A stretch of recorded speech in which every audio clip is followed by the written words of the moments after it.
ಇವಾಗಷ್ಟೇ ನಿಮ್ಮ ಜೊತೆ C T Ravi ಅವರು ಬಂದು ಭೇಟಿ ಆಗೋದ್ರು. ಏನೇನು ಚರ್ಚೆ ಆಯ್ತು? ಸಿ ಟಿ ರವಿ ಅವರು ನನ್ನ ಮೇಲೆ ಹಲ್ಲೆ ಮಾಡಿದ ಕೂಡಲೇ ದೂರವಾಣಿ ಕರೆ ಮಾಡಿದ್ರು. ಪ್ರಜಾಪ್ರಭುತ್ವ ವ್ಯವಸ್ಥೆಯಲ್ಲಿ ದೌರ್ಜನ್ಯ, ದಬ್ಬಾಳಿಕೆ, ಗೂಂಡಾಗಿರಿ ತುಂಬ ದಿನ ಉಳಿಯಲ್ಲ.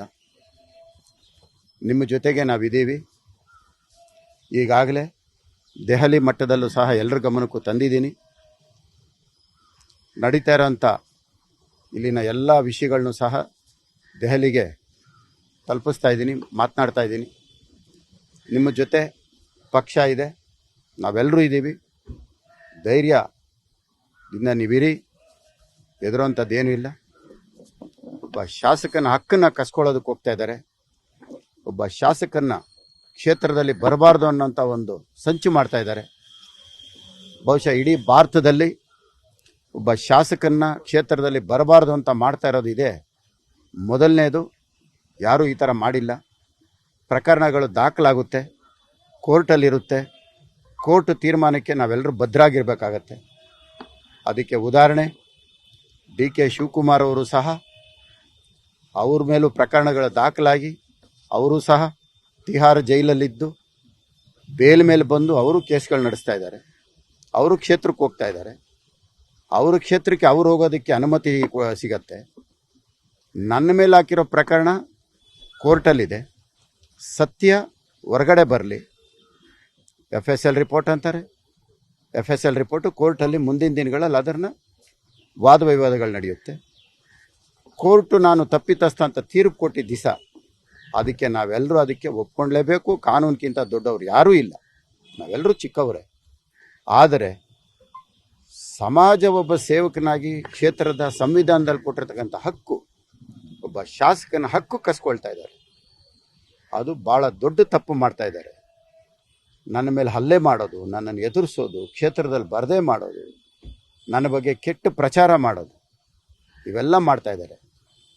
ನಾನು ವಿರೋಧ ಪಕ್ಷದವರಿಗೆ ಮತ್ತು ಇಲ್ಲಿನ ಶಾಸಕರಾಗಲೇಬೇಕು ಅಂತ ಆಕಾಂಕ್ಷಿಯಾಗಿರ್ತಕ್ಕಂತಹ ಒಂದು ಹೆಣ್ಣು ಮಗಳು ಕುಸುಮಾಗೊಂದು ಕಿವಿ ಮಾತು ಹೇಳ್ತೀನಿ. ಈ ರೀತಿ ಇದಕ್ಕೆಲ್ಲ ಪ್ರಚೋದನೆ ಕೊಡಬೇಡಿ. ನೀವು ವಿದ್ಯಾವಂತರು ಅಂತ ಹೇಳ್ಕೊಂಡಿದ್ದೀರಿ, ಬುದ್ಧಿವಂತರು ಅಂತ ಹೇಳ್ಕೊಂಡಿದ್ದೀರಿ.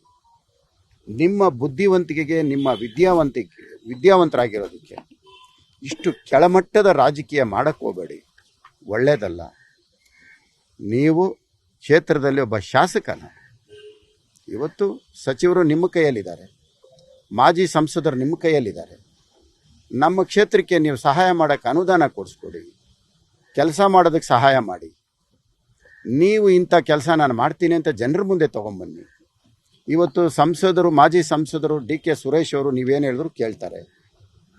ಡಿ ಕೆ ಶಿವಕುಮಾರ್ ಅವರು ನೀವೇನು ಹೇಳಿದ್ರು ಕೇಳ್ತಾರೆ. ಯಾಕಂದರೆ ನೀವು ವರ್ಗಾವಣೆ ಪತ್ರಗಳನ್ನೆಲ್ಲ ಕೊಡ್ತೀರಿ ಅಂದರೆ ನಿಮ್ಮ ಮಾತು ಕೇಳ್ತಾ ಇದ್ದಾರೆ. ನಮ್ಮ ಕ್ಷೇತ್ರಕ್ಕೆ ನಿಂತಿರೋ ಕೆಲಸಗಳನ್ನ ಮಾಡಿಸ್ಕೊಡಿ. ಮುಂದಕ್ಕೆ ಸಮಾಜಕ್ಕೆ, ನಮ್ಮ ಕ್ಷೇತ್ರಕ್ಕೆ ಒಳ್ಳೇದೇನಾಗಬೇಕು ಅದನ್ನು ಮಾಡಿಸ್ಕೊಡಿ. ಅದು ಬಿಟ್ಟು ಮುನಿರತ್ನನ ಮೇಲೆ ಹಲ್ಲೆ ಮಾಡಿರಿ, ಮುನಿರತ್ನನ ವಿರುದ್ಧ ಪೋಸ್ಟರ್ ಅಂಟಿಸ್ರಿ, ಮುನಿರತ್ನನಿಗೆ ಚಪ್ಪಲಿ ಹಾರ ಹಾಕಿ, ಮುನಿರತ್ನನಿಗೆ ಮಸಿ ಬಳಿರಿ, ಇದೆಲ್ಲ ಮಾಡೋಕ್ಕೆ ಹೋಗಬೇಡಿ. ನಿಮ್ಮ ವಿದ್ಯಾವಂತರಾಗಿ ಇದು ನಿಮಗೆ ಶೋಭೆ ತರಲ್ಲ. ಇದನ್ನು ನೀವು ಸರಿಪಡಿಸ್ಕೊಳ್ಳಿ. ಚುನಾವಣೆ ಬಂದಾಗ ನೀವು ನನ್ನ ವಿರುದ್ಧವಾಗಿ ಮಾಡಿ ಸುಳ್ಳು ದೂರುಗಳನ್ನ ಕೊಡೋದು, ಸುಳ್ಳು ಕಂಪ್ಲೇಂಟ್ಗಳನ್ನ ಕೊಡೋದು, ರೇಪ್ ಕೇಸ್ಗಳು ಕೊಡೋದು, ಇವೆಲ್ಲ ಮಾಡೋಕ್ಕೆ ಹೋಗಬೇಡಿ.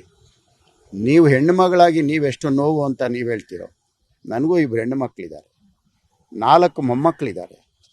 ಈಗ ನನ್ನ ಮೊಮ್ಮಗಳಿಗೆ 15 ವರ್ಷ. ನನ್ನ ಮೇಲೆ ಒಂದು ಸುಳ್ಳು ರೇಪ್ ಕೇಸ್ ಕೊಡಿಸಿದ್ದೀರಿ. ಸುಳ್ಳಿಲ್ಲ, ನಿಮಗೆ ಗೊತ್ತಿಲ್ಲ, ಇದನ್ನಲ್ಲಿ ನೀವು ಶಾಮೀಲಾಗಿಲ್ಲ ಅಂದರೆ ಕಾಲಭೈರವೇಶ್ವರ ದೇವಸ್ಥಾನಕ್ಕೆ ನಾನು ಬರ್ತೀನಿ. ನೀವು ನಿಮ್ಮ ತಂದೆ ಬಂದು ನಮಗಿದು ಯಾವುದೂ ಸಂಬಂಧ ಇಲ್ಲ, ರೇಪ್ ಕೇಸ್ ಕಂಪ್ಲೇಂಟ್ ಕೊಟ್ಟಿರೋ ಅಂಥವ್ರು ನನಗೆ ಗೊತ್ತಿಲ್ಲ ಅಂತ ನೀವು ಪ್ರಮಾಣ ಮಾಡಿ ನೋಡೋಣ. ನಾನು ಪ್ರಮಾಣ ಮಾಡ್ತೇನೆ, ಈ ರೇಪ್ ಮಾಡಿರೋ ಅಂಥದ್ದು ಸುಳ್ಳು ಕೇಸು ಅಂತ ನಾನು ಪ್ರಮಾಣ ಮಾಡ್ತೀನಿ. ನೀವು ಬನ್ನಿ, ನೀವು ಪ್ರಮಾಣ ಮಾಡ್ತೀನಿ. ಇಲ್ಲವಾ, ನ್ಯಾಯಾಲಯದ ತೀರ್ಪಿಗೆ ನೀವು ಭದ್ರಾಗಿರಿ. ನ್ಯಾಯಾಲಯದಲ್ಲಿ ತೀರ್ಪು ಬಂದಾಗ ನಾನು ತಪ್ಪಿತಸ್ಥ ಅಂತಾಗ ನಾನು ಆ ಶಿಕ್ಷೆಗೆ ಒಳಪಡಲೇಬೇಕು. ಆ ಶಿಕ್ಷೆ ಕೊಟ್ಟಾಗ ಅದಕ್ಕೆ ನಾನು ಭಾಳ ಸಂತೋಷವಾಗಿ ಸ್ವೀಕರಿಸ್ತೀನಿ ನ್ಯಾಯಾಲಯದ ತೀರ್ಪನ್ನ. ಆದರೆ ನಿಮ್ಮ ಸಂತೋಷಕ್ಕೆ ನನಗೆ ಯಾವ ಶಿಕ್ಷೆ ಕೊಡ್ತೀರಿ? ನಿಮ್ಮ ಸಂತೋಷಕ್ಕೆ ನನ್ನನ್ನು ಯಾಕೆ ಬಲಿ ಪಡಿತೀರಿ? ಇದು ಮಾಡಬೇಡಿ, ಇದು ಒಳ್ಳೆಯದಲ್ಲ. ತಿದ್ದುಕೊಳ್ತೀರಾ ಅಂತ ನಾನು ಭಾವಿಸ್ತೀನಿ. ಹಿಂಗೆ ಮುಂದುವರೆದ್ರೆ ಪ್ರಜಾಪ್ರಭುತ್ವ ವ್ಯವಸ್ಥೆಯಲ್ಲಿ ನಿಮಗಂತೂ ಒಳ್ಳೆ ಹೆಸರು ಬರಲ್ಲ.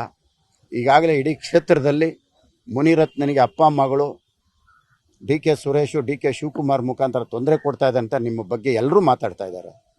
ಇನ್ನು ಮುಂದಕ್ಕೆ ಇದನ್ನು ಮಾತಾಡೋಕ್ಕೆ ಅವಕಾಶ ಕೊಡದೆ ಕ್ಷೇತ್ರದಲ್ಲಿ ನನ್ನ ಜೊತೆಯಲ್ಲಿ ಸಹಕರಿಸಿ ಏನಾದರೂ ಅನುದಾನ ಕೊಡಿಸಿ ಕ್ಷೇತ್ರದ ಕೆಲಸ ಮಾಡೋದಕ್ಕೆ ಸಹಾಯ ಮಾಡಿಕೊಡಿ. ಲಗ್ಗೆರೆನಲ್ಲಿ ಸ್ವಿಮ್ಮಿಂಗ್ ಪೂಲ್ ನಿಂತೋಗಿದೆ. ಅದು ನಿಂತಿರೋದು ಕಾರಣ ಯಾರಿಂದ ಅನ್ನೋದು ನಿಮಗೆ ಗೊತ್ತಿದೆ. ಸರಿಪಡಿಸ್ಕೊಡಿ. 11 ಸ್ಕೂಲ್ಗಳಿದೆ, ಫ್ಲೈಓವರ್ಗಳಿದೆ, ಪಾರ್ಕ್ಗಳು ನಿಂತೋಗಿದೆ. 2 ವರ್ಷದಿಂದ ಸಂಪೂರ್ಣವಾಗಿ ಕ್ಷೇತ್ರ 10 ವರ್ಷ ಹಿಂದೆ ಹೋಗ್ತಾ ಇದೆ. ಬೆಂಗಳೂರು ನಗರದಲ್ಲಿ ಸುಮಾರು 10 ವರ್ಷ ಮುಂದೆ ಹೋಗ್ತಾ ಇದೆ ಕ್ಷೇತ್ರ, ಇವತ್ತು 10 ವರ್ಷ ಹಿಂದೆ ಹೋಗ್ತಾ ಇದೆ. ಇದಕ್ಕೆ ಅವಕಾಶ ಕೊಡಬೇಡಿ. ನೀವು ಸಹ 2 ಬಾರಿ ಚುನಾವಣೆ ಸ್ಪರ್ಧೆ ಮಾಡಿದ್ದೀರಿ, ಸ್ವಲ್ಪ ತಿಳುವಳಿಕೆ ಇರೋಂಥವ್ರು.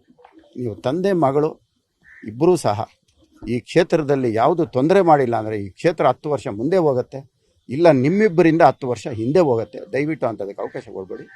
ಇನ್ನು ಮುಂದಕ್ಕಾದ್ರು ತಿದ್ದುಕೊಳ್ರಿ.